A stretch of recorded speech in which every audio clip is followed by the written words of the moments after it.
Hello viewers, yes, this is Ranjana ma'am and you are watching mine as well as your channel. So I told in my last video that I will be soon coming up with the revisions for the second sem. So here I am. Yes, today I will be picking up important passages from the Tempest, Act 4, Scene 1. Well, I always say everything is important. You must be wondering then why is ma'am saying important? Yeah, everything is important. You will read from the first till the last line. But there are some passages where you should focus a little more. The ones which are a bit difficult or from the drama point of view, they are more important in comparison to the other lines. So I would want you to focus more on them. You will read everything. Nothing should be left because you have seen in my last video that there is no choice. 4 marks, yes, but they are not to be trifled with. Okay, so this video is about Act 4, Scene 1. I'll be discussing the important passages. If you want line-wise explanation, that though I have already given in the video. I think it is in 2020 or 2019. I don't remember which year. 2 years back I had uploaded a video related to Act 4 Scene 1 line-wise explanation. So what is this? In this I will be discussing those passages which are important. I will pick up the passages and then I will discuss. I will explain more in detail rather than a paraphrasing. Okay, so what are we waiting for? Yes. If you have not subscribed to my channel up till now, please do. You know my target, 100k. So, and please don't forget to press the like button. That is as if a prize for my labors. So let's start.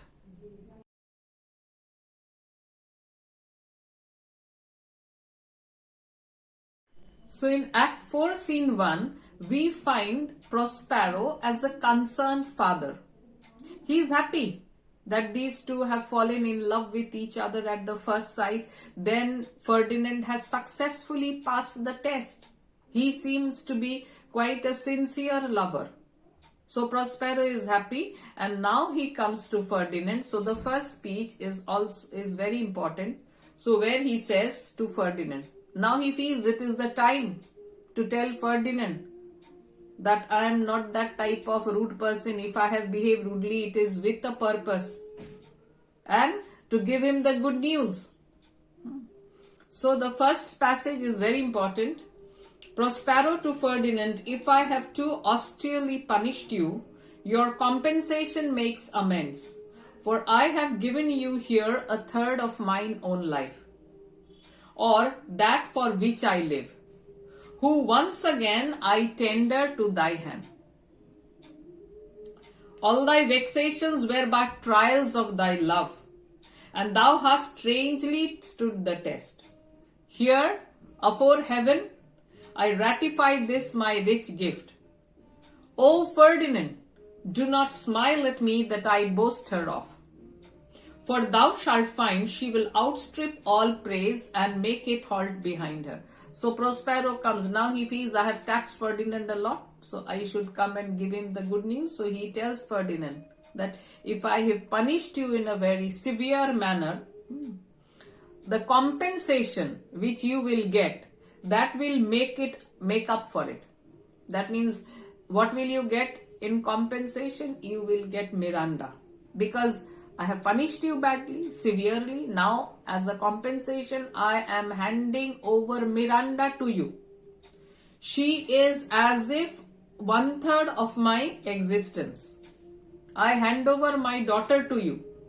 And all the troubles or the annoyances or the vexations which you had been subjected to, that was just a test.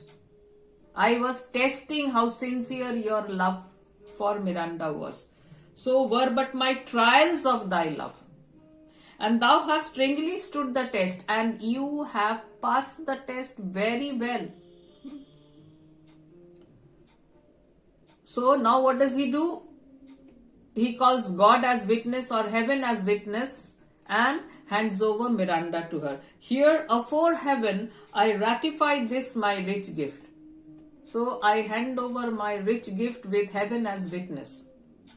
Oh Ferdinand, do not smile at me. Ferdinand, don't feel amused when I say that Miranda is unparalleled. So don't laugh when I say, because you yourself will find that she is much better than my praise. No praise can do justice to her. She is simply unparalleled. So this speech is important. And after that, the second speech of Prospero again is also very, very important. Because remember, in the last video where I have uploaded the board specimen questions. So there was one, Prospero as a concerned father.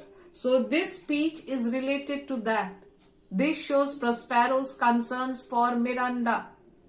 He hands over Miranda to Ferdinand, but at the same time, he does not want that Ferdinand should take undue advantage of this proximity. So the way he wants him, the way he frightens him, not to be passionate, that his love should be not passionate. He should wait for their marriage and then only consider Miranda as his wife, not before that. So he says, then as my gift and thine own acquisition worthily purchased, take my daughter. But, so these lines which follow are very important. But if thou dost break her virgin not before all sanctimonious ceremonies may with full and holy rite be ministered, no sweet aspersion shall the heavens let fall to make this contract grow. But barren hate, sour eye disdain, and discord shall bestrew the union of our bed with weeds so loathly that you shall hate it both. Therefore take heed, as Hymen's lamp shall light you. So he hands over Miranda, but at the same time, just see the warning. He says, if you take advantage of her virginity before she is married to you, then no blessings will come from heaven to make your union happy or prosperous. But what will happen? But hatred will be the result. But you will start having a mutual hatred for each other. There will be barrenness, no offsprings to follow, barrenness, contempt and fight. These will follow your married life.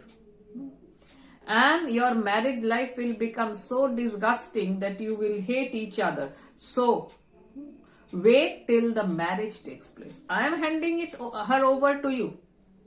But have patience. Don't come too close to her. Don't be passionate in your love. This is one. Another one. Okay, but after this speech, what does Ferdinand say? But it seems as if Prospero's concern is without a reason. Why? Because throughout we have seen Ferdinand as a gentleman.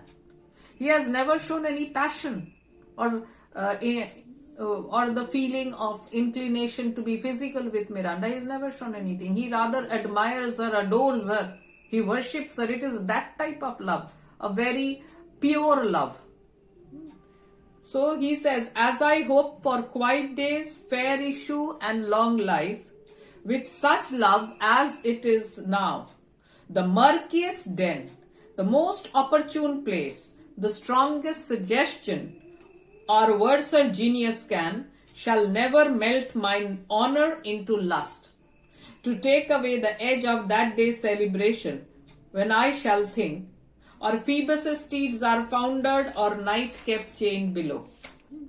So Ferdinand is a gentleman, and he assures Prospero. So what does he say? I wish for happy days. I wish for happiness in my married life. I wish for lovely children. So, and I want that same love to be in my married life as it exists now between us. At this moment, we are completely in love with each other. We are as if mad for each other. And we want this longing to continue in our married life. We don't want to hate each other. He has warned that you will start hating each other, you will quarrel with each other. So he says, no, I don't want anything of these to happen. And I want the same love to be there in our relationship in future also. So the darkest place or the most lonely place also will not be able to tempt me to take advantage of Miranda or her celibacy. So, I will never break my word of honor. Lust will never come in between my word of honor and myself. And so he hopes and wishes to wait for the ceremony or the marriage ceremony. And he is giving a word to Prospero that he will wait patiently till his marriage day arrives. So, the edge of that day's celebration, when I shall think, or Phoebus' steeds. Who is Phoebus? Phoebus is the sun god. And Phoebus' steed, that means the horses. So, Phoebus' steed means the horses of which pull the chariot of the sun god. So, they are broken down. That means sun has not come up. So when I shall think the horses of the sun god have broken down, or night is locked underground. That is why night is not going away. But still, I will wait. However lonely place might it be, however dark place it might be, but nothing will be able to change my love into lust, into passion. After this, again, after Ariel exits, Prospero, look thou be true. Do not give dalliance too much rain. The strongest oaths are straw to the fire in the blood. Be more abstemious, or else good night your vow. So, after Prospero dismisses Ariel, then again he warns Ferdinand. He gives a second warning to Ferdinand and tells, as if he gives a lecture on self-control. So he wants to talk to Ferdinand in privacy, so he dismisses Ariel and tells Ferdinand that he should keep his promises, be on guard. He should be on his guard. And he warns him that many times in front of passion or lust, the strongest oaths also they break. The strongest promises made they also break in front of passion or lust. So he says that Ferdinand should be more restrained, otherwise this promise which he has made will be futile. But this is strange. Why? Because Ferdinand has not shown any inclination to be close to Miranda. He has not, it's not that he is holding her hands and whatever it is. He has not shown that he is trying to be passionate. This shows Prospero as a concerned father.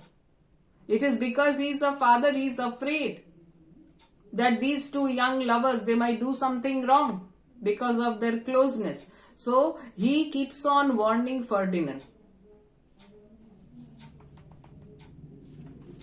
After this, again when Ceres comes,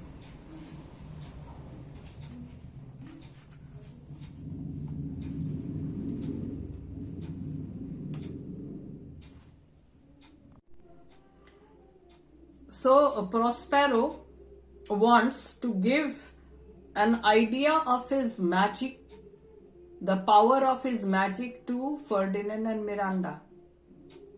So that is why he has ordered Ariel to arrange for a mask.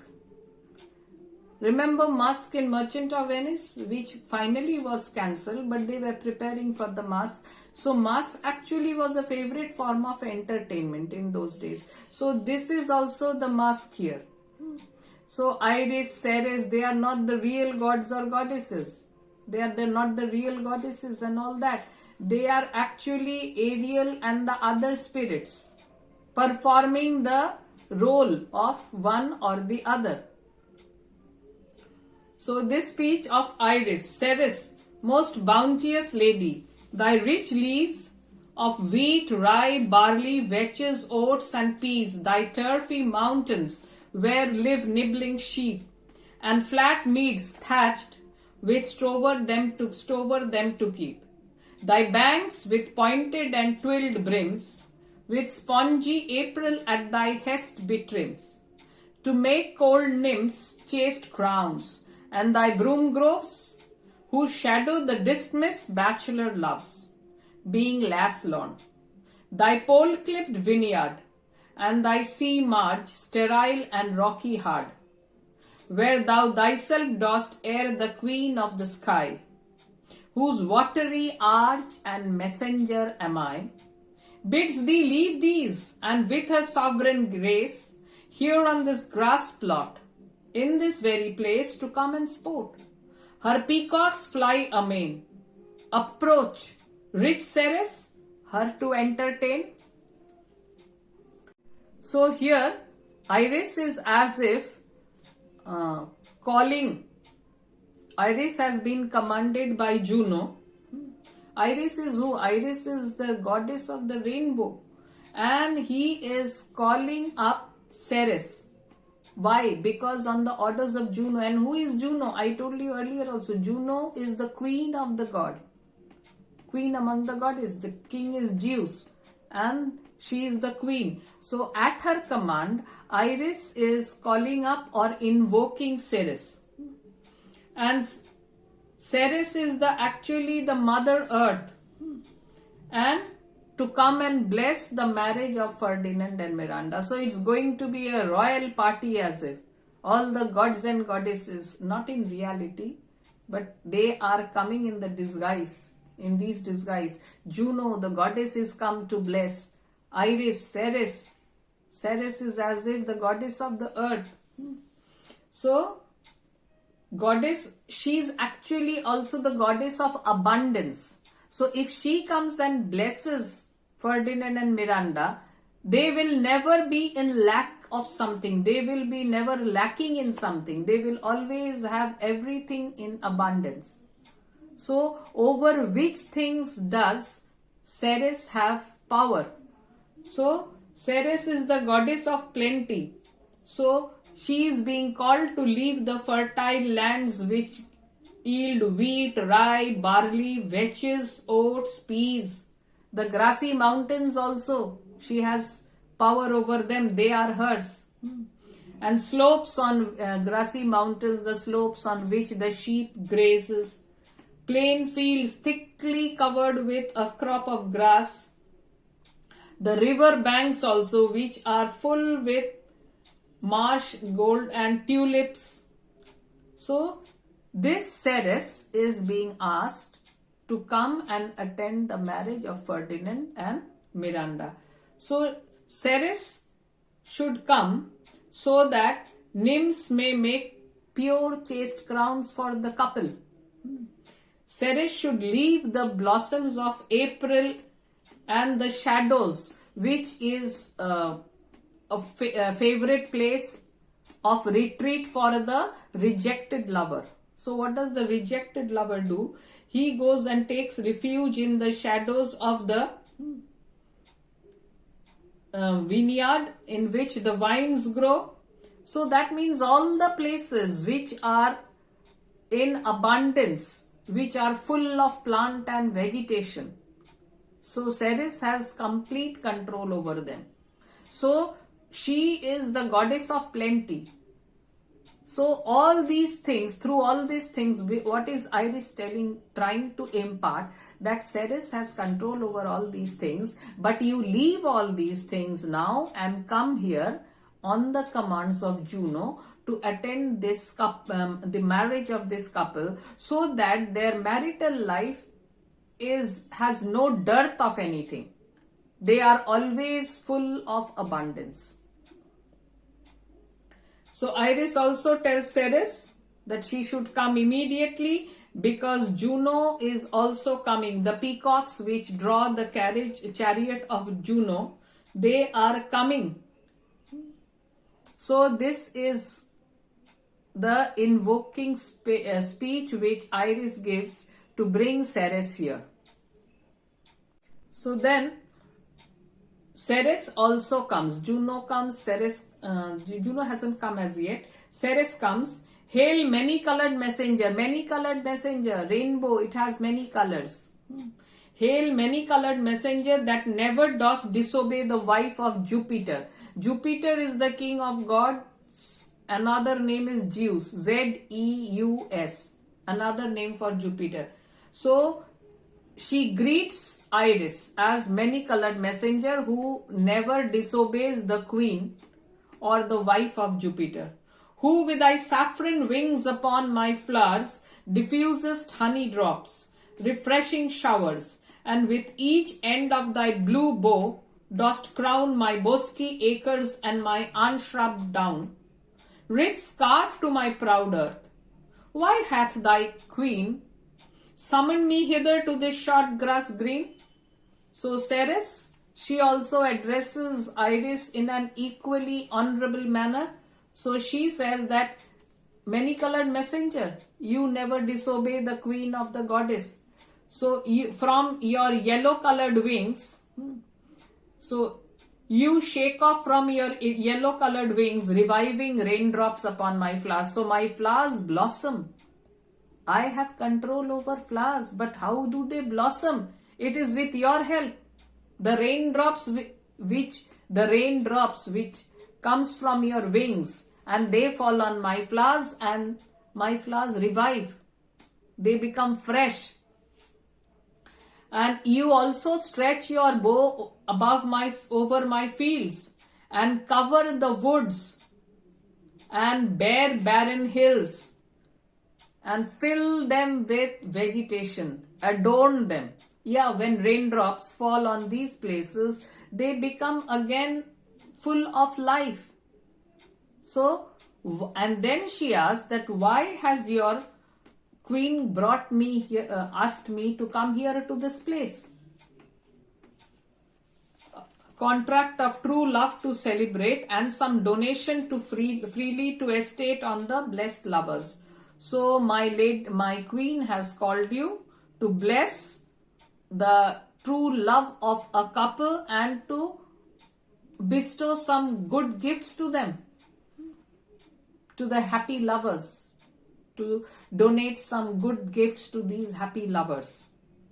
And then this is in your specimen paper. Tell me, heavenly bow, though it is an MCQ one, still. Tell me, heavenly bow, if Venus of her son dost thou know, do now attend the queen, since they did plot the means that dusky dis my daughter got, her and her blind son's scandal company I have forsworn. So Ceres seems to be quite worried, and she is asking, heavenly bow, please tell me if Venus and her son are still accompanying Juno. Are they also waiting on Juno? That means, are they going to be present here? Because she has discarded the company of Venus and her blind boy, since they conspired with dusky dis, that means Pluto, and made plans with which Pluto got my daughter. So they conspired and took away the daughter of Ceres from her. Of her society be not afraid. I met her deity cutting the clouds towards Paphos, and her son dove drawn with her. Here thought they to have done some wanton charm upon this man and maid, whose vows are that no bed right shall be paid till Hymen's torch be lighted. But in vain, Mars's hot minion is returned again. Her waspish headed son has broke his arrows, swears he will shoot no more but play with sparrows and be a boy right out. So Iris assures her that don't worry about them. I have seen Venus heading towards Paphos. So she assures that don't be worried. I have seen Venus and her son running away or leaving this place and heading towards their native place Paphos in their chariot, dove-drawn chariot. So the chariot of Venus is drawn by doves. So they had tried to play some mischief here on this man and this maid, that means Ferdinand and Miranda. These two have promised not to indulge in any passionate love before their marriage, but Venus had tried to play some mischief on them.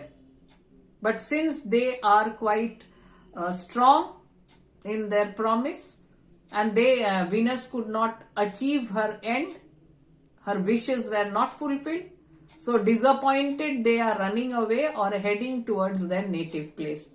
Here thought they to have done some wanton charm upon this man and maid, whose vows are that no bed right shall be paid. So these two have taken an oath not to indulge in physical intimacy before they are married. So Venus and her son, they did not succeed in their mischievous plan. So now the mistress of Mars. Who is the mistress of Mars? Venus. You might get a question. Who is referred to as the mistress of Mars? So mistress of Mars is Venus. So she has returned to her native town. And Cupid has become so disappointed because he has not been successful in his plan, that he has broken his arrow. So Cupid is always shown as a blind, small, young, chubby, cute infant trying to shoot an arrow. So disappointed, what has Cupid done? Cupid has broken his arrows and he swears that he will not play any mischief with his arrows in future, and rather he will behave like a small boy, as a small boy does, instead of being a mischievous fellow. And then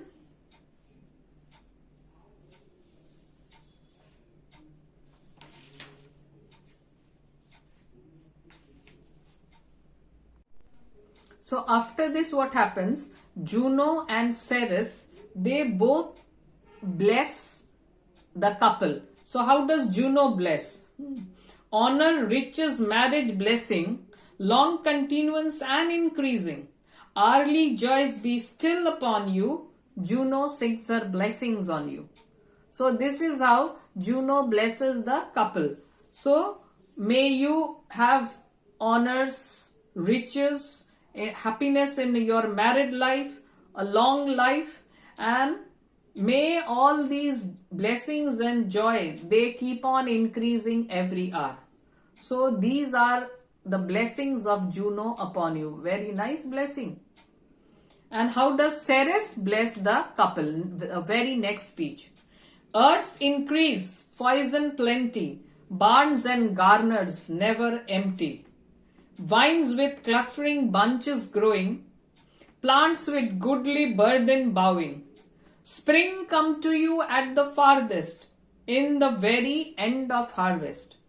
Scarcity and want shall shun you. Ceres' blessing so is on you.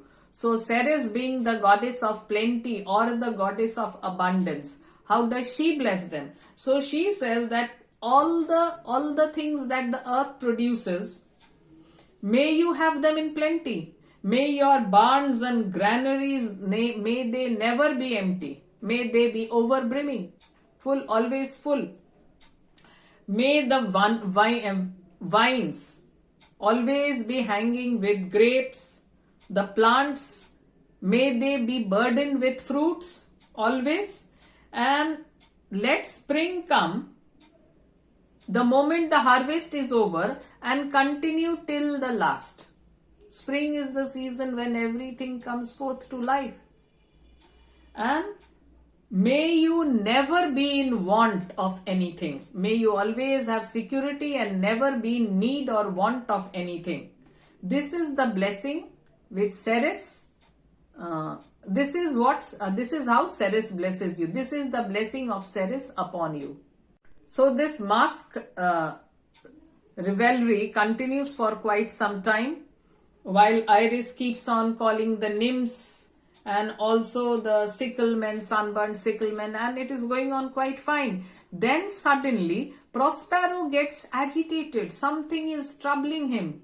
So he suddenly speaks and dismisses them. So immediately all of them, they disappear. All these spirits, they disappear. So Prospero aside, I had forgot that foul conspiracy of the beast Caliban and his confederates against my life. The minute of their plot is almost come. To the spirits, well done, avoid, no more. So Prospero talks to himself, the audience can hear him. So he suddenly remembers that these three were planning against his life. They were conspiring against his life. Ariel had already come and told Prospero about it. So he remembers it. Why? Because the time for their execution of the wicked plan has already come. So he says that yes, I have forgotten all about the wicked plot which Caliban and his associates had made against my life. The minute when they intend to carry out the plan has nearly come. So he dismisses the spirits to leave and go. So Ferdinand seems to be a bit concerned. Your father is in some passion that works him strangely. So he is telling Miranda. So he seems to be quite agitated by something. So even Miranda wonders, she has never seen her father in this way. And now comes a very important speech of Prospero. Very important, it is difficult also. You do look, my son, in a moved sort, as if you were dismayed. Be cheerful, sir. Our revels now are ended. These are actors, as I foretold you, were all spirits. So earlier he had told them that these are not real gods and goddesses, they are spirits. So he says, these are actors, as I foretold you, were all spirits and are melted into thin air.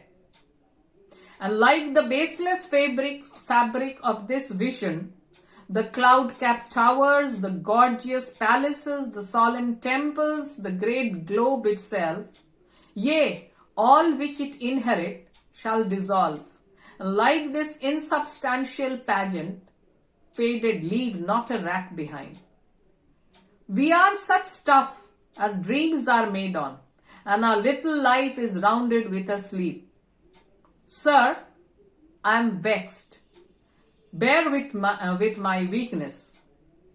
My old brain is troubled. Be not disturbed with my infirmity.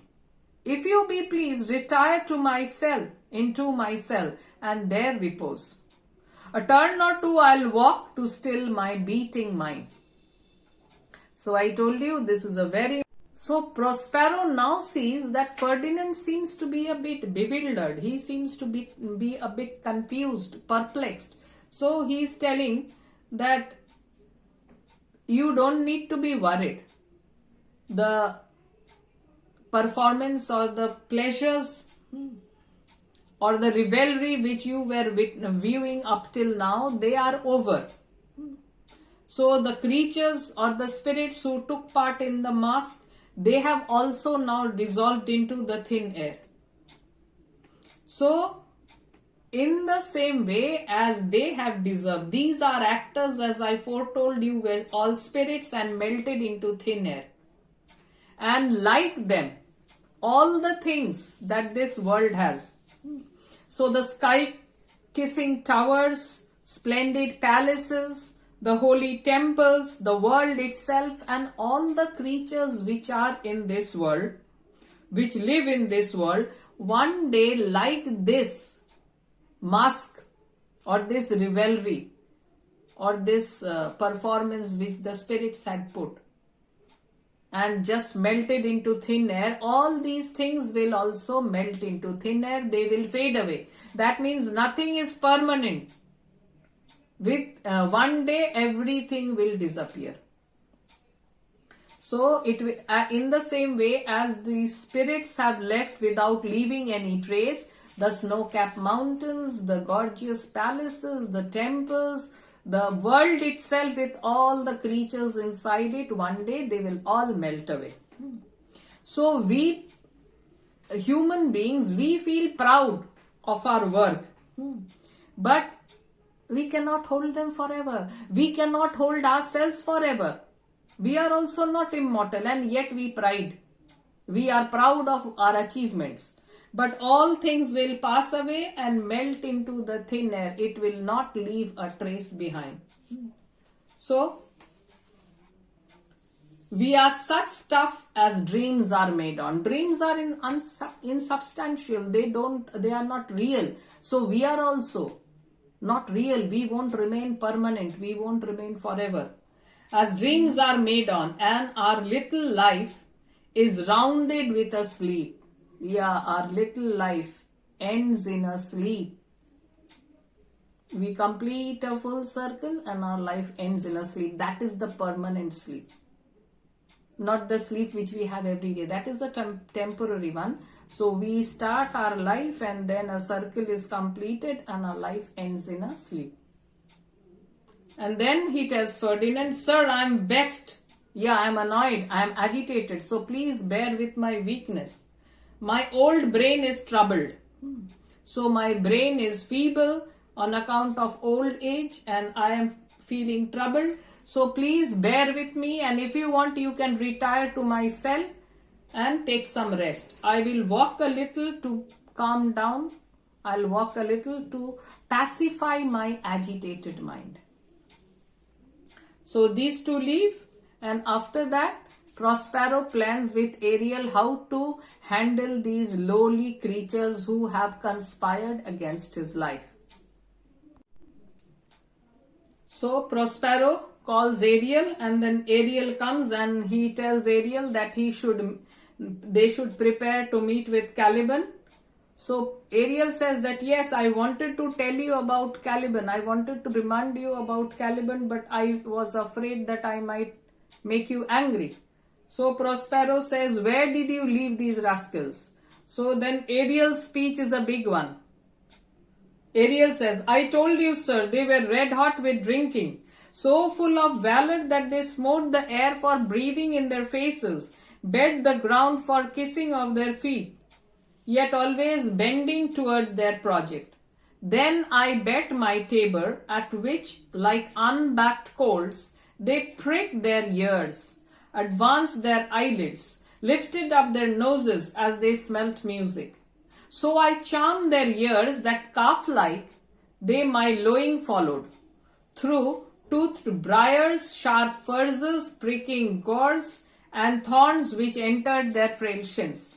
At last I left them in the filthy mantle pool beyond your cell, there dancing up to the chins that the foul lake overstunk their feet."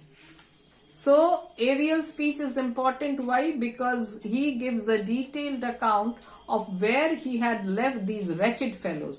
So he says that they were completely drunk, red hot with drinking. They were completely drunk and they were trying to act very brave or courageous, so much so that they were hitting or trying to strike the air with their for blowing in their faces. "Oh air, why are you blowing in your faces? I'll hit you." Stupid, they are drunk, na? So they are behaving in this manner. And then they are stamping on the ground. Why?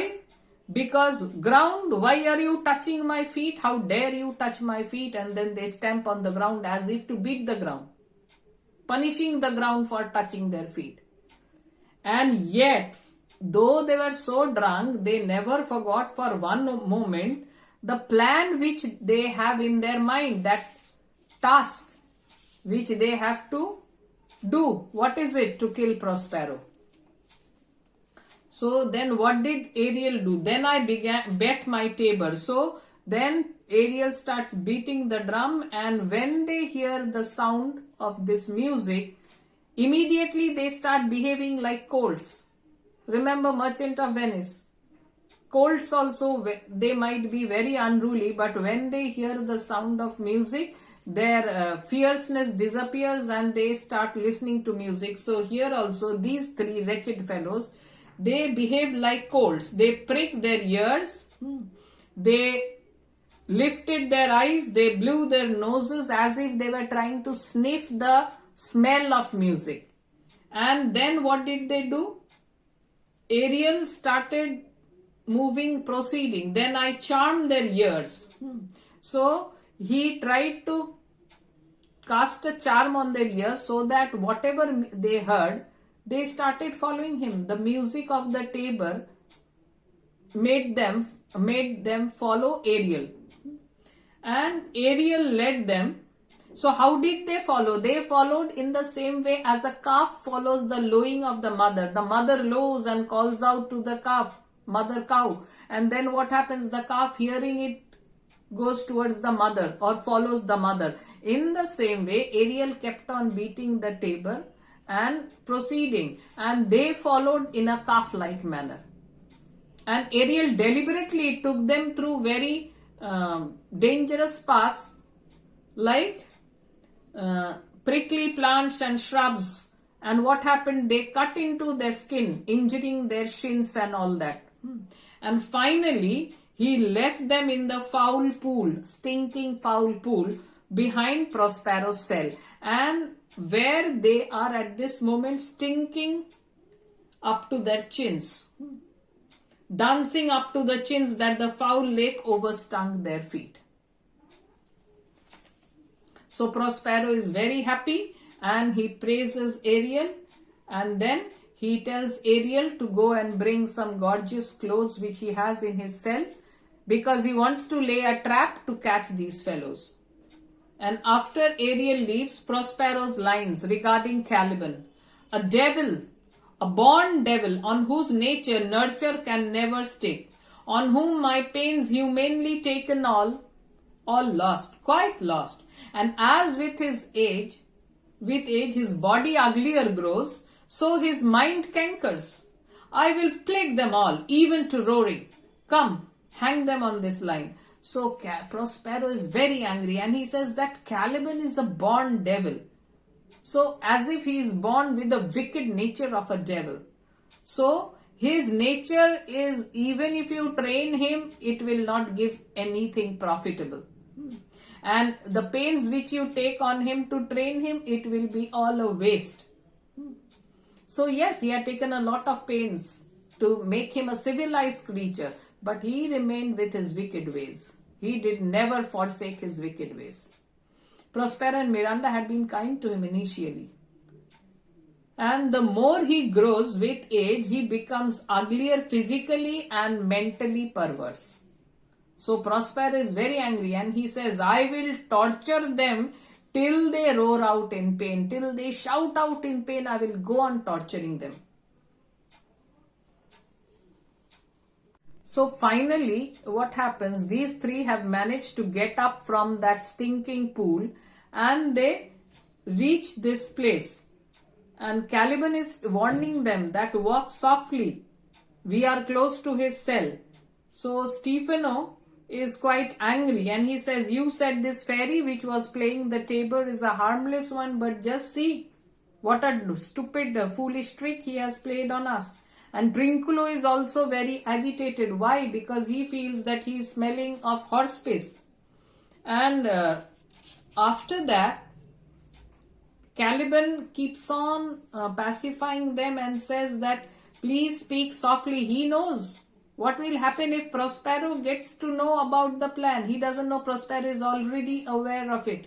So they are more worried about the wine bottle which they have lost in that pool, and they are ready to go and recover it. And Caliban wants that they should do the act of killing Prospero fast, because the time is very short and any time Prospero might awake. So he feels, he doesn't know that these two are present here.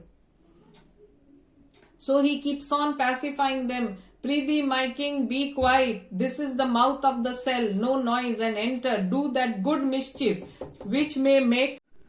So he just wants that the mischief should be done so that you become the king of this island, which may make this island thine forever, and I thy Caliban, thy foot licker. So Stephano again, yes, he started having bloody thoughts about killing the king. And then suddenly they see the clothes which Prospero and Ariel has set as a trap for them. Caliban is not interested in these. His main motive is to get Prospero killed. But these two, when they see these gorgeous clothes hanging, naturally they get interested, especially Trinculo. So, O King Stephano, O peer, O worthy Stephano, look what a wardrobe is here for thee. So, he turns Stephano's attention to the clothes that are hanging from the lime tree. But Caliban doesn't want them to get engaged in this. So, he is telling, oh, let it be there. This is all rubbish. Oh no, oh monster, we know what belongs to a frippery. O King Stephano, put on the garment. So, then Trinculo is very impressed and he takes one dress and puts it on. Put off that gown, Trinculo, by this hand I'll have this gown. Now he claims that since he's going to be the king, that gown should belong to him. So he wants Trinculo to hand it over to him. So Trinculo gives it. And then Caliban is very angry. The dropsy drown this fool. What do you mean to dote thus on such luggage? He feels that as if his plans are going astray. These two are getting attracted to some flippant things instead of carrying out the main task of killing Prospero. Let it alone and do the murder first. If he awake, from toe to crown he'll fill our skin with pinches, make us strange stuff. He knows what a stern taskmaster Prospero is. So he's telling, let these things be. First carry out the murder. Because if he wakes up, then your whole body will be filled with pinches from head to foot. And you will change into a queer shape. He will change us into a strange shape with his magic. He knows Prospero very well and his power. Be quiet, you monster. Mistress line, is this not my jerkin? Now is the jerkin under the line. Now jerkin, you are like to lose your hair and prove a bald jerkin. So Stephano is not bothered about what Caliban says. He looks at the jacket or the jerkin which is hanging on the lime tree, and he's asking as if the lime tree, is this jacket not mine? And he takes the jacket and he says, you will become a bald jerkin. Means I will wear it so much that all the hair on this jacket will be worn away and this jacket will become a bald jerkin. There is also a reference that regarding the line. So line means the equatorial line. He can also be punning on this word because in equator people used to lose their hair on account of a strange disease. So in this way the jerkin will also become bald. It will lose his hair like the people in the line, they lose their hair. We steal by line and level, ain't like your grace. So Trinculo applauds it and he says, we will be stealing in a very systematic manner, as if of line and level.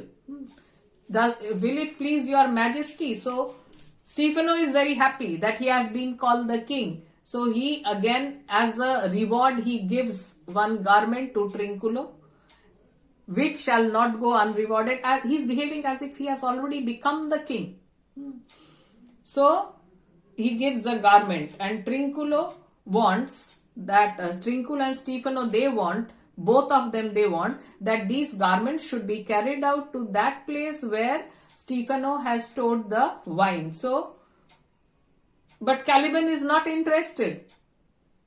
So I will have none on it. We lose our time and all be turned to barnacles or to apes with foreheads villainous low.